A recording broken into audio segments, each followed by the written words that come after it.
Halo, saya akan membuat video tutorial tentang menginstal Debian atau Linux. Ya, salah satunya Debian lah, keturunannya. Oke, di sini apa yang kita butuhkan itu ada deskripsi terbawah, di bawah yang di sini saya sudah tuliskan di sini. Debian versi berapa aja? 8.5, 10, 9, 11 bahkan yang udah baru yang belum keluar sih. Oke, di sini pokoknya VirtualBox 1 ya. Ini untuk apa VirtualBox, gunanya untuk apa? Jadi kalian sebenarnya ini menginstal yang namanya sistem operasi. Sistem operasi itu bentukannya ISO. Jadi bukan langsung install gitu doang ya. Nanti di sini kita akan jelaskan. Yang paling pertama adalah kita install VirtualBox-nya. Saya sudah menginstal sebelumnya, jadi saya akan menjelaskan sedikit cara installnya. Di sini kita akan klik di instalasi VirtualBox-nya. Oke, dia loading. Di sini prepare to install. Mungkin nunggu sebentar ya. Kita nunggu sebentar untuk instalasi VirtualBox-nya. Di sini saya download ya, kayak biasa lah. Langsung aja di link sudah saya sediakan. Itu untuk link download VirtualBox-nya. Untuk jelasnya versi Windows ya. Oke, masih loading. Oke, ini nunggu beberapa saat karena di VirtualBox dia agak memakan waktu ya. Karena dia mengkonfigurasi segala hal, dan di sini sudah kita muncul pop-up Welcome to the Oracle VM VirtualBox Setup. Yang harus kalian lakukan sebenarnya di sini hanya klik enter aja. Nggak ada yang dikonfigurasi, klik enter aja untuk instalasi biasa. Cuman klik enter. Udah. Yang di sini saya sudah install sebelumnya. Oke. Saya sudah install sebelumnya. Jadi saya akan cancel. Ini pada intinya itu kalian hanya enter. Langsung aja, kalian nggak usah config lagi ya macam-macam ya. Udah terkonfig otomatis, nanti bisa kita config pas di aplikasi VirtualBox-nya. Oke. Ini kalau kalian install. Udah. Untuk DVD-nya kita belum pakai sekarang ya. Nih bentar lagi kita pakai ya. Pertama-tama kita buka aplikasi VirtualBox. Oke. Nah, di aplikasi VirtualBox di sini oke, di sini saya sudah ada Viato Virtual Machine ya. Di sini saya akan membuat baru untuk Debian. Di sini saya akan new. Ya, sudah new, dan di sini kita akan membuat Debian 8 CLI atau enggak Debian belajar. Nah, saya akan simpan di C. Oke, di biasa aja. Di tipenya pasti Linux dan versi Debian. Kalian bisa seterah. Langsung aja next. Nah, memory size ya cuman segiga aja ya. Cukup segiga aja. Nah, di sini klik virtual hard disk now. Hard disk kita create aja langsung. Ya, ini untuk type-nya kita pakai VDI yang default aja. Jadi nggak banyak cengcong. Oke, langsung dynamical allocated. Ya, kita dinamik karena kita nggak mau fix, jadi ukurannya langsung 20 GB gitu. Dalam memori kan, dalam hard disk kan nggak itu juga kali kan. 20 GB tiba-tiba ya. Oke, langsung next aja. Next. Nah, di sini kita akan buat 20 aja. Sebenarnya kan 8 bebas sih. Takutnya ya kalian bisa ngedownload macam-macam di dalam si Linux ini. Ya bisa-bisa juga dia penuh. Oke, untuk jaga-jaga aja 20 taruh. Oke, langsung kita klik create, klik. Nah, ini udah kebuat Debian belajar. Ini baru kebuat yang namanya virtual machine aja ya. Virtual machine itu apa? Ya, jadi itu yang akan menjadi wadah untuk ISO-nya. Apa itu ISO? ISO itu ya itunya, operasi sistemnya ya akan jadi wadah dari itu. Nah, di sini kita akan start dulu. Klik start. Untuk biasa kita klik start dulu. Oke, klik start. Tunggu sebentar aja. Nah, udah masuk. Di sini saya maksud wadah ini dia tuh kosong. Dia sudah ada yang namanya hard disk, udah ada yang namanya untuk NIC, untuk NAT, macam internet udah ke setup. Jadi kita hanya butuh untuk naro si Debian-nya, alias naro ISO-nya untuk kita install ya. Kita add. Di sini saya taruh Debian-nya di desktop. Wah, Oke, kita klik, langsung kita choose, muncul deh Debian 8. Kalau udah muncul ya langsung aja kita klik start. Oke, biar loading dulu. Oke, di sini kalian apa cukupnya? Cukup klik aja install, enter udah. Di sini kalian baru install. Kita kali-kali dulu ya. Ini ganggu banget, sumpah. Oke, language-nya kita pilih English. Kalau negara ya kalian pilih negara kalian sendiri lah. Mana tahu kalian di luar negeri kan. Oke, Indonesia. Country base kita pakai default aja, United States, nggak usah aneh-aneh. Nanti keyboard kita Zimbabwe kan lucu juga kali. Country mas Zimbabwe. Oke, United States. Oke, kita pilih key mapnya masih American English ya, yang standar aja. Ini nunggu loading dulu. Ya beberapa lah untuk ngeload file-file yang partisi ya, untuk ngeset partisi ya, partman. Oke. Nunggu dulu. Oke. Di sini agak nunggu. Nah, dia langsung renew di HCP, alias dia nyari yang mana ada internet, yang mana ada di HCP-nya. Ini nggak usah dilihatin, nggak apa-apa juga sih, nunggu aja intinya.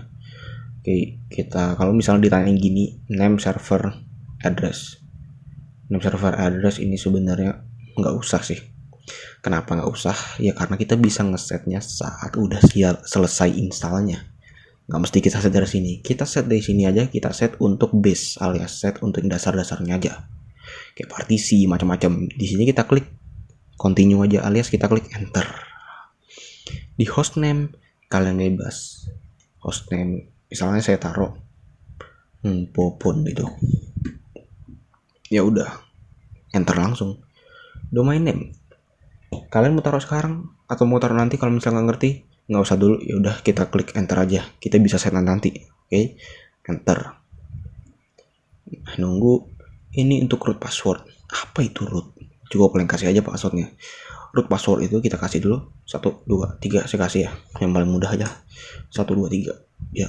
Oke. Full name of user masih Popon, serah nama kalian pakai spasi, Popon HR, serah, saya Popon aja. Username for your account, apa username-nya terserah kalian mau kasih nama apa aja gitu, saya kasih nama THR. Oke. Password user, karena di sini saya cuma belajar doang di Debian-nya, saya nggak untuk buat server, saya nggak buat ngapa-ngapain. Passwordnya mudah aja, nggak usah beribet. Oke, di sini kita pilih time zone-nya alias waktunya ya, kita pilih Western karena di sini ada untuk Sumatera. Oke, ini nunggu lagi. Nah, di sini kita akan ngebuat yang namanya partisi. Kalau ngebuat partisi itu ada yang cara manual, ada yang cara langsung aja cepet. Kalau untuk pertama-tama disaranin itu cara cepet aja deh. Kalau mau cara manual boleh, klik aja manual nih. Nanti kalian harus set yang namanya home, yang namanya root, namanya swap. Oke, untuk swap yang sekarang disaranin itu pakai guided aja. Kalau kalian gak mau ngedalamin terlalu dalam untuk masalah partisi dulu, kalian cuma mau OS-nya aja gitu, ya kita klik aja enter di guided-nya, enter, kasih enter lagi. Ini untuk VBox nih, kita pilih all file in one partition, langsung aja recommended for new user. Ya biar mudah aja loh intinya, udah kayak gitu, mudah, selesai, enter, udah gitu aja sebenarnya, cuman klik enter. Nggak ada yang harus kalian set, kecuali kalau kalian mau ngebelajarin lagi, kalian harus buat yang namanya primary dan logicalnya untuk root dan untuk swapnya secara manual, ya itu bisa juga, nanti aja dulu, nanti kita set di ya selanjutnya mungkin ya, nggak tahu. Oke, kita klik finish dan read the change to this ya, yes pastinya. Nah di sini itu mungkin makan waktu yang cukup lama ya, cukup lama di sini karena nge-install sistem yang paling dasarnya dulu, dan setelah itu nanti baru kita download, maksudnya bukan kita download ya, kita install untuk tambah-tambahannya lah, kita bilang add-on atau toppingnya dari sistemnya mungkin ya. Di sini kita akan make yang namanya CLI. Apa itu CLI? Jadi CLI itu kepanjangan dari Command Line Interface. Jadi intinya itu cuman hitam, putih, sama tulisan doang, gitu aja. Jadi kita ngetik, full ngetik. Nggak ada tuh yang namanya ngemake kursor gini ya, nggak ada.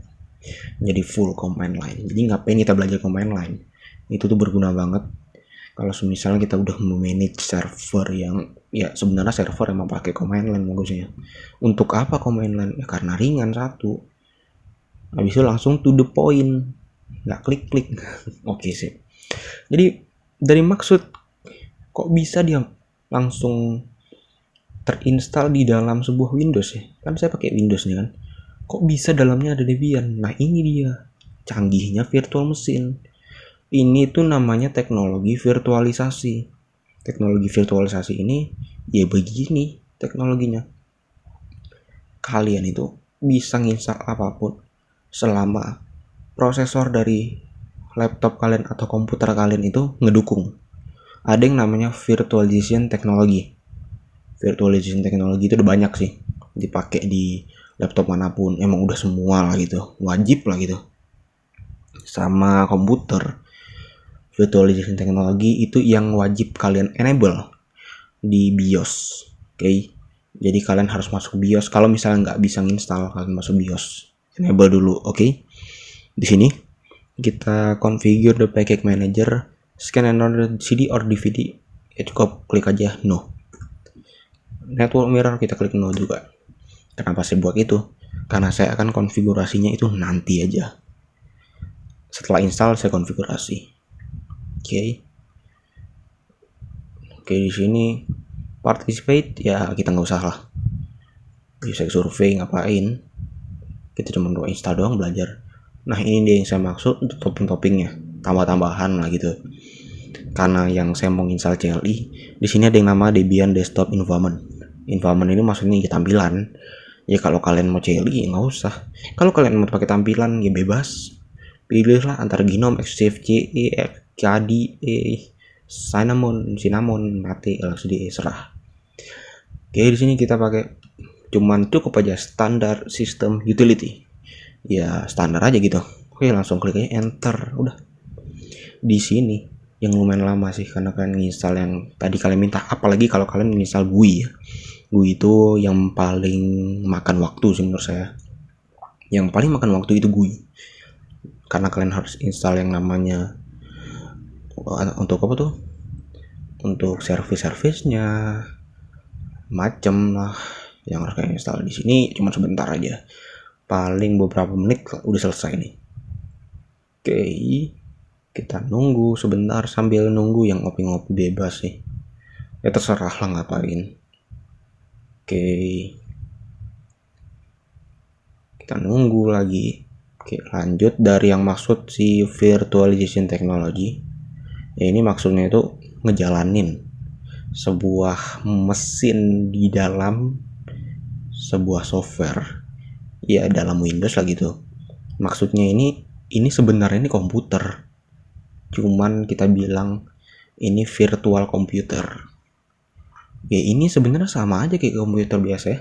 Di sini ada untuk DVD, untuk audionya juga ada, untuk jaringan ada, monitor adapter ya, USB-nya juga ada. Ini sebenarnya ada juga keyboardnya lagi. Sebenarnya ini ya sama aja sih. Cuman bedanya dia dibawahi alias di dalam sebuah software. Ya bukan di satu bare metal. Maksud bare metal itu ya hardware, maksudnya keras itu yang bisa disentuh fisik.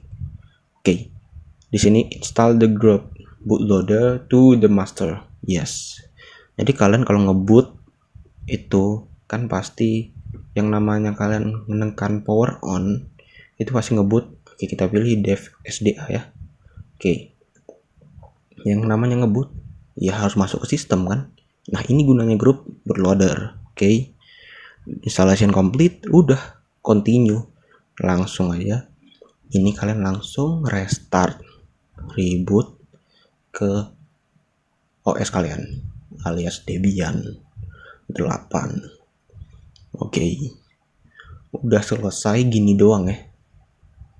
Ini kalian udah berhasil install, udah berhasil lah untuk menginstal ya. Di sini loading bentaran palingan ya. Nah, 3 2 1 oke sip. Di sini udah login ya. Nah, login pakai user yang kalian buat tadi. Kalau kalian mau login pakai root, kalian juga bisa.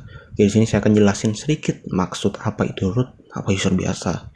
Oke, di sini saya akan ngasih contoh ya. Saya akan login pakai user biasa dengan password yang sudah saya buat itu 123.